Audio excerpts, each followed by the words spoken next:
difficile parce que xam nga actuellement c'est pas possible. Non loolu aussi dañ koy préciser il y a l'immunité de juridiction. léegi haute cour rek moo ko mën a juger tout ça parce que voilà autorité la premier ministre la mënatul nekk c'est pas un citoyen ordinaire.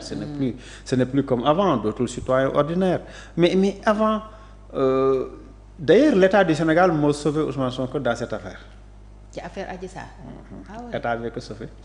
je vais raisonner pourquoi état bi ko sauvé bi ko juge Samba Sall convoqué daf njëkk ni demu fa ñu ne ko waxal dem nga fa gars yi am nañ ay éléments de booba gars yi yor nañ ay éléments bul wax ni demul fa mu ni dem naa fa waaye dama doon faju laaj naa sama oustaz wax plaidoirie vous vous rappelez première sortie bi Sonko était tellement gêné. Oui, ça se voyait. que yow da nga koy yërëm. waaw bi muy wax. léegi juge bi woo ko bi koy juge bi ooyee moo ñuy waxi trajectoire ak fii la war a jaar ak fii la warul jaar fekk fii la war a jaar. léegi état bi def foofu erreur grave bi sauvé Sonko mooy avec le préfet Samb yaa ngi fàttali ko à l'époque bi ñu jàppee Sonko yóbbu ko sûreté urbaine.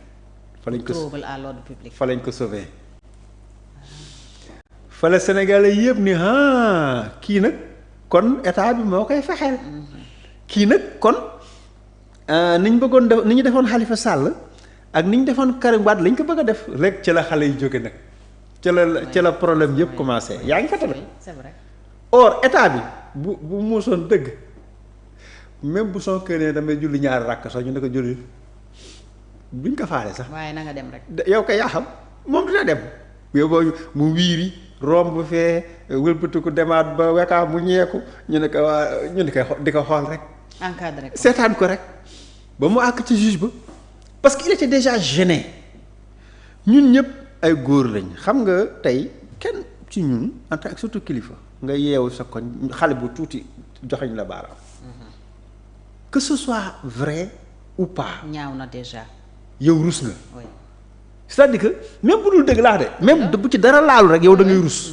parce que nee nañu seytaane waxu dëgg waaye yàq na xel. da ngay rus c'est-à-dire que yow même bu fekkee dara laalu ci dañ la tooñ da ngay rus moo dal temps yi kii suñu xarit Serigne Mboup ak préfet bi yaa ngi fa Kaolack.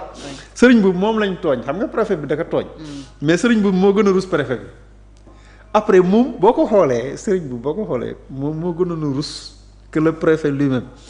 parce que am na situation xam ne c'est très gênant. pour kilifa. si kilifa waaw. mais loolu nag moo daloon Sonko nag. ba état bi dugalee loxaam naan atteinte xawma sûreté la noyyiwaat nag. parce que léegi population yi xoolatuñu Adji Sarr. ñu ngi xool Macky Sall. que dafa bëgg a faagaagal un opposant moo tax ñu wutal ko ay charges sûreté yu kenn xamul. parce que simplement bëgg a jaar université est-ce que loolu mooy atteinte à la sûreté. te déjà il y avait la thèse du complot bu ñoom. très bien que ñoom ñu ko doon défendre mais kenn gëmu ko nit ñaa doon waaye. waaw ñu naan Adji Sarr jox nañ ko sécurité spéciale ak. waaw dëkkal nañ ko fii ak. booy yi naan moo au début booy naan waaye grand yow waaw demal wuy ji rek yooyu quoi. parce que boobu gaa yi ci benn stade de doute. oui seen xel mi ngi doon ji. non kii li mu wax nii waxoon na ni dema fa pare ñëwaat man daal affaire bi daal tee na xel di débat yooyu moo doon am. mais nag bi ñu ko jàppee nag erreur boobu yàkkamti de parce que ñoom boobu dañoo yàkkamtee. suul waa ji waaw.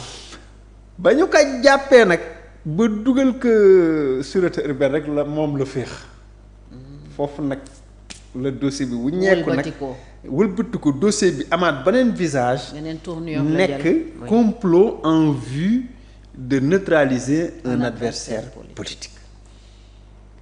ñu jël Adji Sarr teg ne deuxième erreur stratégique tous les avocats les activistes influenceurs yu noonu dañuy défendre Adji Sarr en réalité dañ doon dëggal la thèse du complot. nit ñi commencé gis ni y a toute une armada benn organisation autour de Adji Sarr toute une organisation. les gens se disent non mais. et c'était très flagrant. c'était trop flagrant. et d'ailleurs ce qui est grave mooy yenn influenceurs yi ba ñuy déplacé wu dañuy am sécurité de l'État. dañ leen di protéger garde du corps. après tam état bëgg ñu gëmloo ne c'est un dossier entre civils. oui mais de cette façon. Oui. la manière dont c'est géré ça c'était maladroit. depuis le début je l'ai dit. loolu ñu ciy greffé noonu ay sûreté de l'État ak yooyu parce que waroon na leen ni su demee ci Samba Sall boobu mu ngi toog di ko xaar. avocat yi moom Sonko sax ñu ngi woon foofu. ci cabinet Samba di xaar. léegi Sonko toute façon dina ñëw waaye ku mu ñëw mais léegi comme état bi se dit que mën naa am suñu ko bàyyee bu demee Samba Sall. bu ko digloo pare mën naa am mu bàyyiwaat ko. te ñoom bàyyiwaat boobu moom lañ bëggul woon ñu yàkkamti ni nañ ko coller ay motifs bu ñu ko coller ay motifs dañ ko mën a téye. jàpp bi dina leer. léegi parce que léegi d'ailleurs ils ont humilié le juge hein. ah non ils ont humilié le juge d'instruction. ah oui foofu le juge n'était pas content. parce que juge d'instruction si dëkk dafa am doole. dooleem àgg na foo xam ne su demander aux forces publiques. ñu indil ko nit kooku impérativement dañ ko war a indi. donc les leaders politiques ca kaw préfet wala qui que ce soit wala waruñu dem intercepter nit kooku ba juge d'instruction bi du jot ci moom. te ça a beaucoup dérangé le juge. l'affaire là dafa déranger woon le juge parce que dañ ko xaw a humilier maanaam. tey dañ ko jaay doole client am war a ñëw moo koy xaar. yow nga yóbbu ko sûreté urbaine la muy def sûreté urbaine su tourné xool télé ñu ne ko mu ngi sûreté urbaine il va penser quoi. mais il me respecte pas. dañ naan ñii il ne me respecte pas. loolu mooy la série d'erreurs yi am dans l'affaire Adji Sarr. maintenant jusqu'à la fin des temps dañuy continuer di ko exploiter contre. Ousmane Sonko évidemment c'est ce qu'on appelle le péché originel. L'erreur originelle généralement c'est des erreurs de lay topp. c'est des histoires de mœurs. Vous vous rappelez de Dominique Strauss-Kahn avec Adja Diallo la dame là. Nafissatou Diallo. Le juge le procureur américain à un moment donné s'est dit que cette femme là elle ment. parce que bëri woon na. oui pourquoi ñu abandonner les charges parce que la dame a menti ñu xool xam ni kii elle est capable de mentir. ñu daal di ñoom les américains nañ badine pas avec ça ñu génn ci ba mu set léegi nag mu des l'aspect civil xam nga foofu États-Unis dafa am procédure yoo xam ne bokkul ak suñu yos.